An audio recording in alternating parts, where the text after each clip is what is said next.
Hi, welcome back to what are we? We're the Enduring Gifts of Marvin Gaye podcast. If you listen to the podcast on any of the podcast platforms, and then here it is on YouTube, the Marvin Gaye Music and Podcast channel. So, what we're doing today is our next random listen of the Marvin Gaye Song of the Day playlist. Now, I've had technical difficulties, so I'm going to need you to take my word for it that I went into the Marvin Gaye Song of the Day and pulled up the entire playlist and put the shuffle on. It always starts on the most recent video in that playlist. So that was launching Come Live With Me Angel, undubbed, unedited. And then I hit the next button and that randomly brought up our song that we're listening to today. I was recording all of that, and then when I was done, there was an error and the file wouldn't play. So I'm going to go with what was produced when I first clicked the shuffle button. And it is this awesome song. I just confirmed it's from 1965. It's titled She's Got to Be Real. And the way that it is showing here, actually, let me go ahead and be recording the screen. So the way that it's showing here on the screen is very rare, okay? And I have to use that nomenclature when I can't say unreleased. And I want to explain to you the way that I came to even know that this song existed at some later point in 2021. Let me actually escape out of the full screen here and see when did I upload this to the channel. August 14th of 2021. So like I said, late into the year of 2021 was the first time that I ever was made aware of the fact that the song existed, let alone heard it. Okay, so how this all started, it probably was on August 13th, possibly.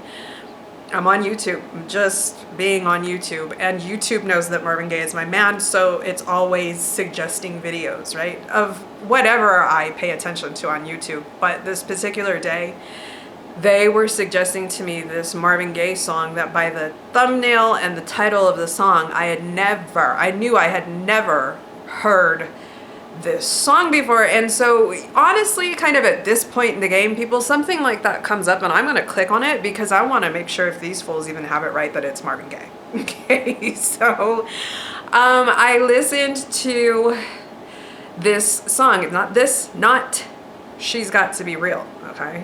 I'm going to tell you the story. It's going to be going down a rabbit hole for how I land at finding this song. It's that song on the channel, on here, where I come on in the little 6-minute intro and you hear my voice telling you guys, okay guys, this has got to be the rarest song that I've ever put on the channel, right? Because I was like, even your girl, I think I put in the language on the thumbnail was like, even your girl has never heard this song. So that song happened to me on August 13th, let's call it. And I was just like, oh my gosh, this is Marvin Gaye. This is not being listed as unreleased. Now, how the fuck is that? How in the fuck is this a song that's not labeled as unreleased, but I've never heard it? Let's go back. We gotta be starting as far back as 92. Definitely is when my ears are perked up on Marvin. Probably 93 is when I'm going hardcore. But to go from 92 to 2021 and y'all are trying to tell me also that this is not an unreleased song. Now I gotta just go down the rabbit hole of research here to find out how again, do you guys have it wrong? Is this an unreleased song and you just didn't say that? So obviously I just highlight the song, right click it, do a Google search. I get taken to this weird little random kind of like a database of music website. And it's showing me just like, and it's all Motown. It is all Motown specific, the information that I've been taken to here on this website. And apparently what Motown, you all know how Motown would have these people being in their studio recording songs, and oftentimes those songs could go straight into the Motown vault, like never see the light of day. So it seems like Motown has come up with these compilations of singles year by year of everybody on their roster, and they'll just give you a compilation disc of that. And if you get like the Motown singles from 1962, you're gonna get a disc of like 60 songs on it, because they're going everybody on the roster and singles that were released on those people. And so that's how you and I, coming into the planet 20 years after this time frame, we were not able to be alive and walking down to the local record store and flipping through the stack on Marvin and coming across a 45, which is much smaller than a normal vinyl, and be exposed to the fact that, wow, okay, so here is just a 2-track little teeny tiny vinyl that I have an opportunity to buy right here. And on one side of it is going to be a song that I can hear on the radio on Marvin right now. But on the back side is going to be a song that basically will only ever be provided on the back side of this single. This song is not included on the overall entire vinyl that the first song is from, of Marvin's current project, that I could buy the whole entire album. But of course, why I am going to buy this little 45 right now is because on the back side, so I'm buying like I'm doubling up my inventory, right? Like song on side A, I've also got on this current released full album on it. But the song on side B, I'm only ever going to be able to buy it and probably also ever hear it on the back side of this little 45. Like they'll never be playing this song on the radio. I don't know, maybe they did. In Detroit, they may have been playing hardcore, all of the music of Motown artists, but more than likely not. I mean, more than likely you did not ever hear those B-side songs on the singles on the radio. Probably, like, unless you were in Detroit. That is what I found out was going on. Okay, via this first song. Did I tell you what this song is? Okay, so on August 13th in 2021, YouTube knows Marvin Is My Man. They suggested a song I've never heard. That number one made me question if they had it right, that it was Marvin Gaye. I listened to it. Yes, it was Marvin Gaye. Why did they not have that listed as unreleased? I do the research on the song. I get taken to this database website. I can see that Motown is doing this little exercise of year by year, all the artists on their roster, single compilations. There was that song that I had been exposed to. It's that Asian sounding song. And I did tell you guys, I'm like, in the 6-minute intro, I said I've never heard it, but it's that song. When I had your love, I was a do do do do do do do do do do do, and I'm what the fuck? This is what? So that song was song B on a 2-track 45 that got released in whatever year on Marvin that got released. Okay, so but now I was in this whole entire database on this random website.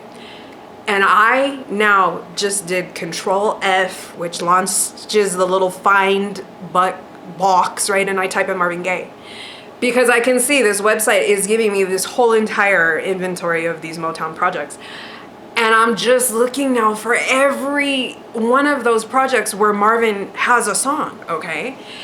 And I come across the fact that She's Got to Be Real is another song that I have not ever heard of since 1992.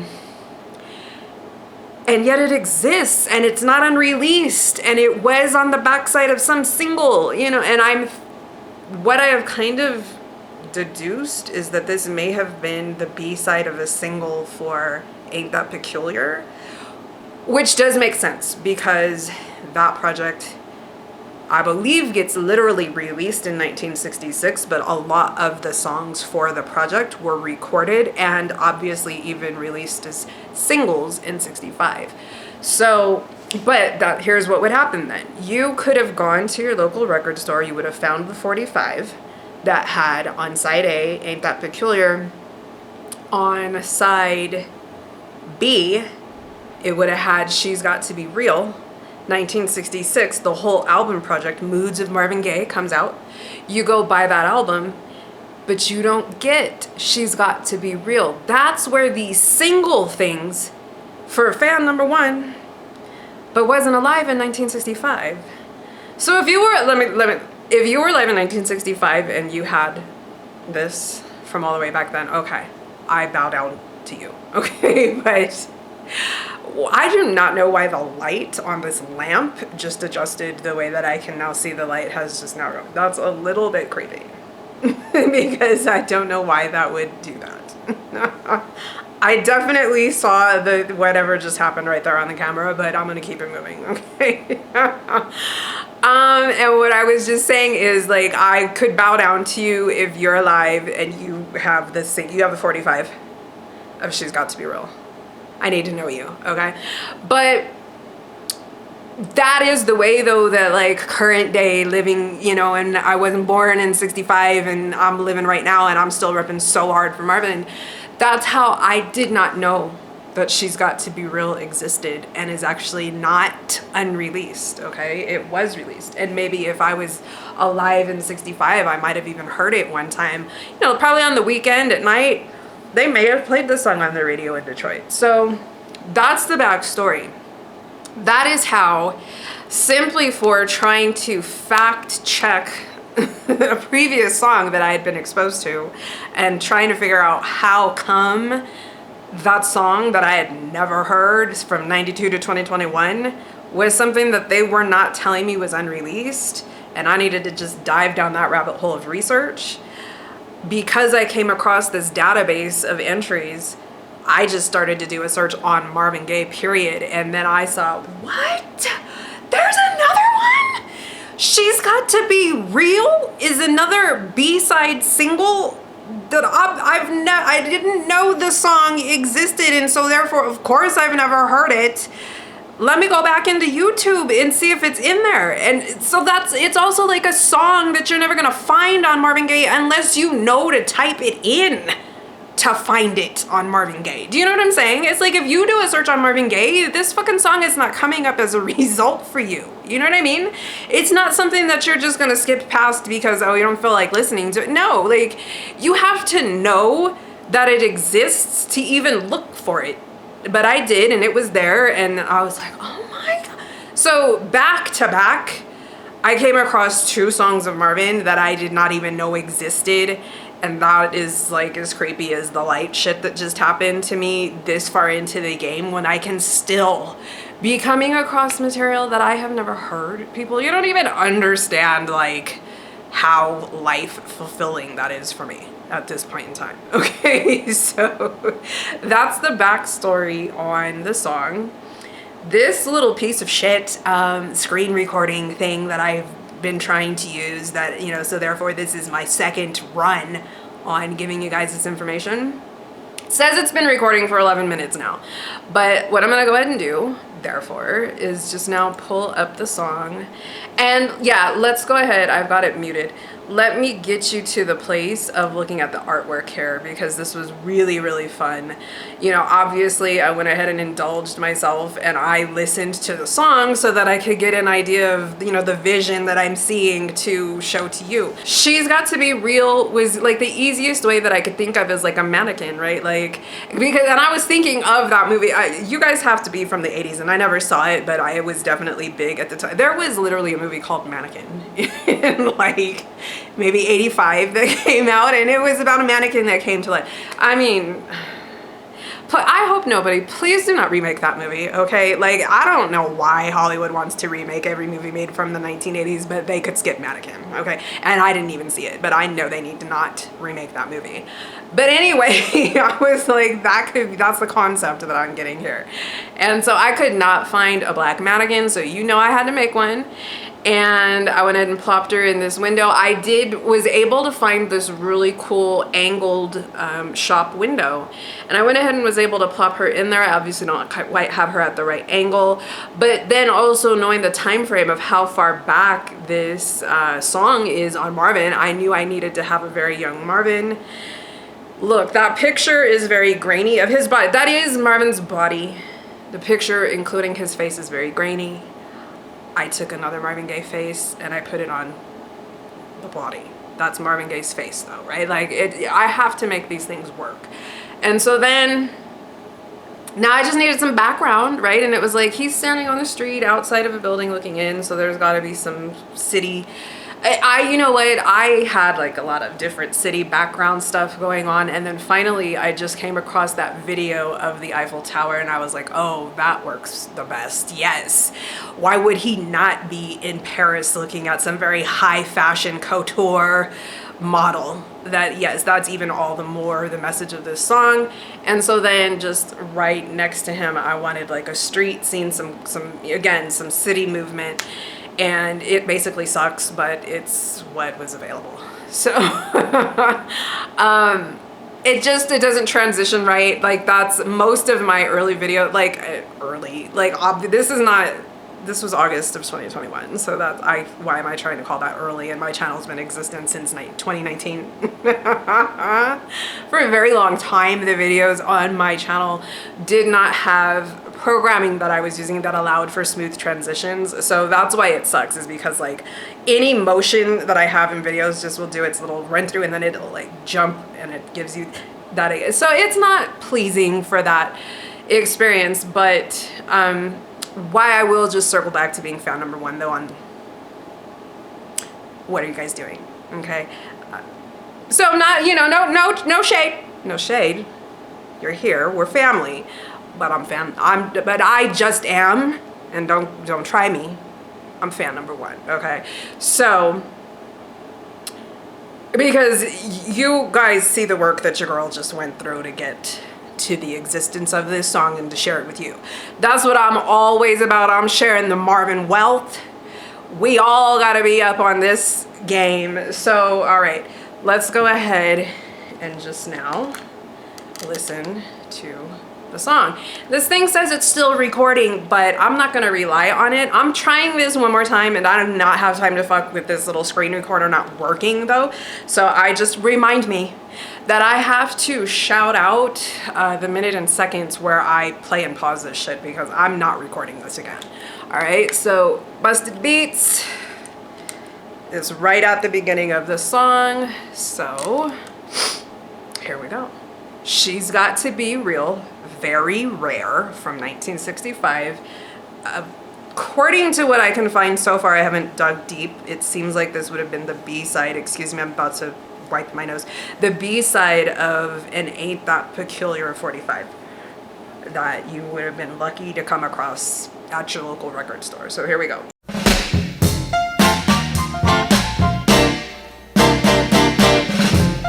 It happened not long,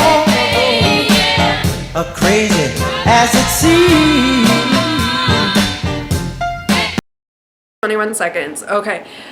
Why I did that is because, good gosh, okay, there's a thing at Motown, and I know it's music, but any kind of documentary footage that you can see of Motown back in this day, where you can see them in the studio recording, everything starts out at a letter. And I always thought that it started at letter A.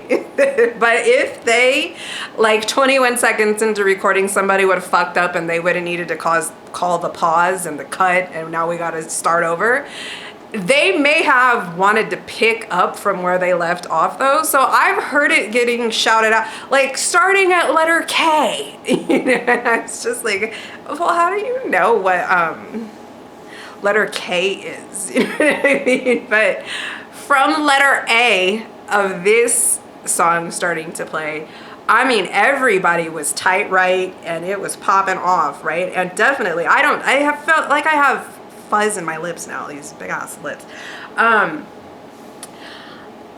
The background girls are giving me a lot of fun. And I always like to wonder who the background girls are. Is that Flo, Mary, and Diana? Is it Martha and the Vandellas? Is it the Marvelettes? And here comes a point that Marvin was felt privileged to claim on himself at Motown. And I don't know if it was only him. I think this is what he was explaining in his 1976 interview with Paul Gambaccini, which is available in 4 parts here on the channel. It was like an audio recorded interview that was released on the radio, I think just primarily over in England in 1976, because that's where Marvin was when this was recorded. But he's just given, you know, by 76, he's giving his story of being at Motown for that long, right? And he pointed out that he felt very privileged to be, and I think he did, I don't have it in front of me. He either said one of the only, or if he did not say the only artist at Motown to have the privilege of recording with every artist at Motown. And when that's possible, and it's pretty much kind of only possible on a Marvin. Stevie's the only other person that it could be possible with that I can think of.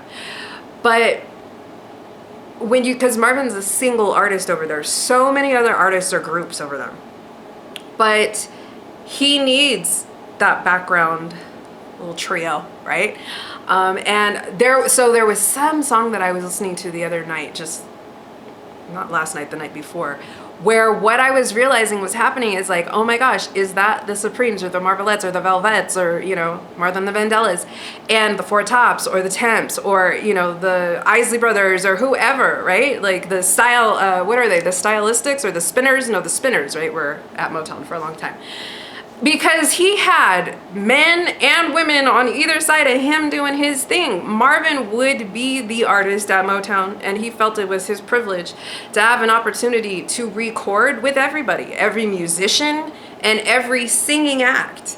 They all chimed in on that. If you listen to that, was it in 2019 or 2020 documentary that Showtime did on Motown, several of the artists were shouting that out about how when it came time, somebody was recording their song and some background vocals were needed, like who was there would hop on the mic, right? And just do what they needed to do. Because I get, like that lets you know you need to be on your A game for recording your own shit, but to like hop on and lend vocal to whoever else is recording theirs. Gotta be ready to go. So, yeah. Just let's get back to it, but pay attention to like how fun, tight, and right all the musicians that you were already hearing, but those girls, and they're just doing their little piece of this song. But I am not going to be able to hold back from pausing at additional points where Marvin is going to be just showing off. Okay. A girl I didn't even know came to me in my dream, and although I don't know her name, I was so sorry when the morning came, and I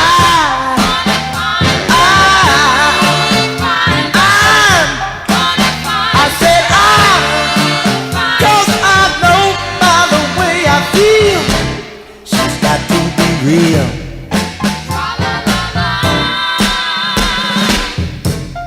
Imagine the Mona Lisa mixed with a girl from a Playboy book. Imagine Venus with arms, and then you know about how she looks. She's the prettiest little girl that I've ever seen.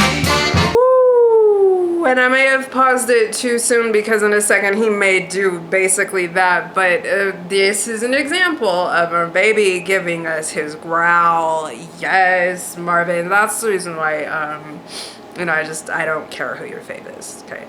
It's probably Marvin if you're right here, but if it's, I couldn't be compelled to care. And I just was trying to watch my mouth with that right there. So, where did he learn how to do this? It was God-given, right? It's just God-given talent, because this is hilarious.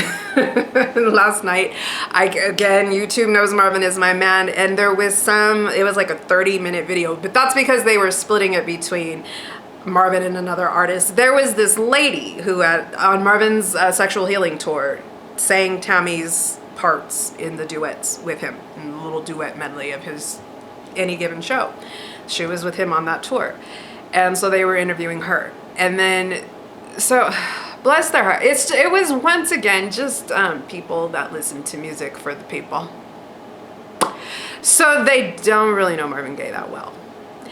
And they were listening to, obviously, duets with Marvin and Tammy that he had recorded with Tammy. That then 20 years later, this woman was singing on the 1983 Sexual Healing Tour. And these people are like, wow, Marvin Gaye's voice is... And it's like, well, that's correct. But it just, how come you haven't heard it? I mean, that's a lot though, because that's just, so anyway, I don't know. It's like shit like that. It's like, bless your heart, and I love that you are immediately able to recognize what you need to. But I don't know. I think that they were kind of asking that same question about like, what was his training and just kind of like how come, and they were definitely like, there's just something about Marvin's voice that just was, there's nothing else. He's the baddest that there ever is. And I'll try and watch my mouth, but that there ever is, people, because it's like, that's what I just do love about him, his humility. Marvin was so humble, not compared to me on him, right? Like, I'm a musical snob on Marvin. Marvin was not a snob about any of his peers there at Motown or otherwise. He loved all music. But he does not compare to anybody in time. Do you know what I mean? And so where did he learn how to do that? He didn't, you know what I mean? Like, he was blessed with it. But when you just think on that, I mean, because, okay, look, here's kind of the point that I am going to make. He's singing this song like this, giving us this delivery. This is not his preferred way to be singing. Definitely in 65, he does have, I believe, 2 full jazz album projects, because he has the tribute to the great Nat King Cole, because Nat King Cole passed away in 65. And I believe, maybe he did not pass away in 65, but that's when Marvin's tribute album was released on him. And don't let me lie to you, I have the Marvin Gaye collection box and booklet, so don't let me be talking shit to you guys, okay? Let me look it up. The tribute, it's not on this page. Let me show you what I'm talking about, okay? I have a discography of Marvin Gaye, and it's going to tell me the year. I believe it tells me the day, the month and the day. A tribute to the great Nat King Cole is released in November of 1965. And then also, okay, in 1964 was his Hello Broadway project, November of 64. So, but that's 2 projects very close to one another that are just completely jazz. And that's Marvin's complete, let me show you guys this picture. Have you ever seen this picture? The jazz thing is Marvin's preferred way to be singing. Okay, think about that. That's like anything. It's like what you want to do in life, and you're not necessarily able to just be focused on that. So you got to make a check though, right? And so it's like, fine, if I have to sing in this other style, fine, fuck it. You know what I mean? I'll do it. But then it's like, all right, so you're embodying a different delivery style, but why are you like the best at doing that too? It's because you are, you know what I mean? Like, you don't learn how to do that. You're blessed with that. Like, that's your calling. That's what you're going to do. That's how you're going to do what you're going to do. It just is what it is, people. That's the reason why he's the best that it ever is, because I can tell he seems to be having fun doing this, but when it ain't like your calling and what you would prefer to be doing and what you're going to be getting the most satisfaction out of doing, when you're still killing the game forever because you just do what you can do, I mean, that's the reason why you will be the best that there ever is. And that's why I use that word is, because I did start out by saying that there ever was, but then that's suggesting, and that's the reason why that word needed to be corrected to is, because this is exactly the reason why the word needed to be corrected to is. If I was going to say Marvin Gaye was the best that there ever was, that would have the nerve to be suggesting there are any of these that are out here right now doing more than Marvin. I mean, so he's the best that there ever is, because I don't care who you want to suggest at this time frame of 65 that we could speak about in comparison. There isn't. And that without question, he holds that title in the now. Okay, he has no competition in the now. Marvin Gaye does not have competition right now. Period. There is so lack of supply of people that are coming close to his level nowadays. So, okay, that's a long deviation. I'm at resuming at 1:18. She comes to me always in my dream,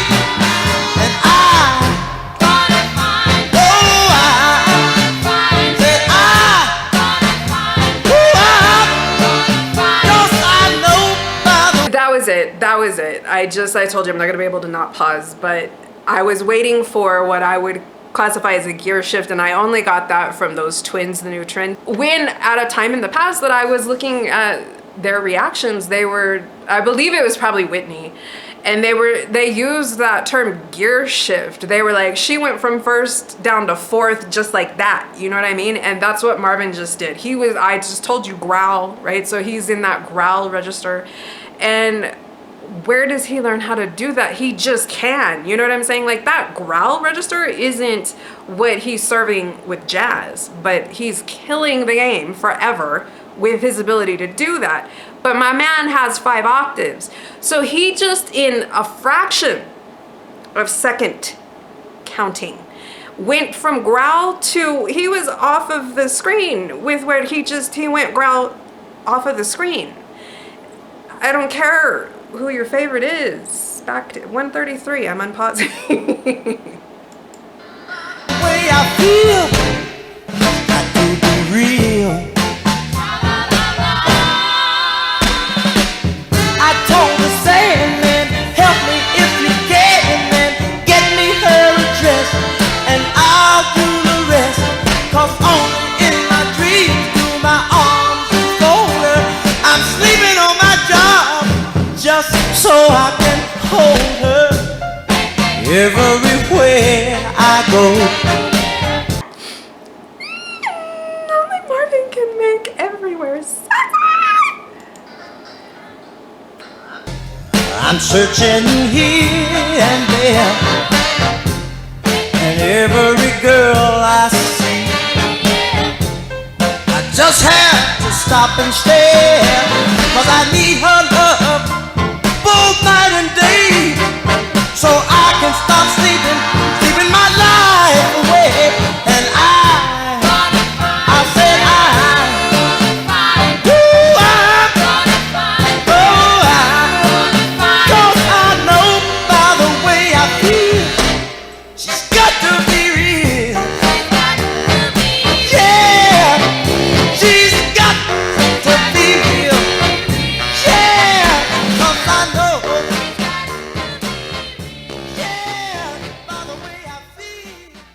horn that's going on at the end. Boy, Motown be using that horn. Is it a fucking oboe? I mean, what is that really thick, that bird? They are Motown. That is the Motown sound, that horn. I love it. I'm not, but it's just not a common horn. It gives a very distinctive sound. That is a very Motown sound horn. It just, that at the end there, his just outpouring of soul. I mean, it was so much. It was so, that growl, it's just, ugh. You know what I mean? And it's any simple, of course, I just dragged this out. It's been half an hour, right? For a 3-minute long song. Look, you know what? It's only because I'm having to record this right now. My previous version was only about 23 minutes. So, they'll be this long unless I, you know, but I'm not trying to. I'm not going to restrain myself when it comes to talking about Marvin.